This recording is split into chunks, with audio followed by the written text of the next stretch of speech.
কারো বাপের প্রয়োজনে আমরা এখানে আসিনি। আমার যতদূর জানা মঞ্জুর আল মতিন সাহেব, যিনি পিটিশনার, আমার সাথেই রয়েছেন। তিনি একজন সম্পূর্ণ অ্যাডাল্ট এবং তার নিজের ক্ষমতা, নিজের বুদ্ধিমত্তা সব কিছু রয়েছে। তার বাবার কথায় তিনি উঠেন বসেন বা তার কথায় তার বাবা উঠেন বসেন, আমার মনে হয় এটি ঠিক নয়, এবং বাবার সাথে ছেলের মিলিয়ে ফেলাটা কখনোই ঠিক নয়। এই মাসুদ, আমি এই প্রশ্নটা একটু রেসপন্ড করতে চাই। আমাদের সহকর্মী এই সুপ্রিম কোর্ট বারের আইনজীবী আখি আকান্ত, তাকে আমরা সবাই চিনি, সে এখানে নিয়মিত প্র্যাকটিস করে। তার স্বামীর কথা সে পরিচয় দিচ্ছিল যে একদিনও গলা উঁচু করে তিনি কথা বলেননি। শেরপুরে ছিলেন, তার সন্তানকে স্নান করাচ্ছিলেন দুপুরবেলা, 100 পুলিশ এসেছে, তাকে ধরে নিয়ে গেছে, গায়ে কাপড়টা দেওয়ার সুযোগ দেওয়া হয়নি। কেন নেওয়া হয়েছে জানেন?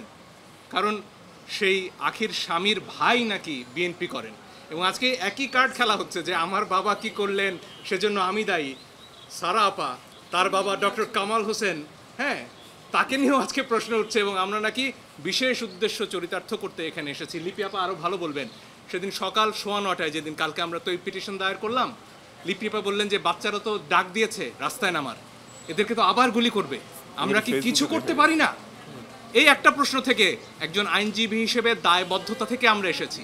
আধা ঘন্টার মধ্যে পিটিশন ড্রাফট করে আমরা বলেছি যেভাবে পারে যে পারে যেন এই গুলিটা থামানোর চেষ্টা করা হয়। আমরা আমাদের সন্তানদের রক্ষা করার জন্য এসেছি, কারো বাপের প্রয়োজনে আমরা এখানে আসিনি।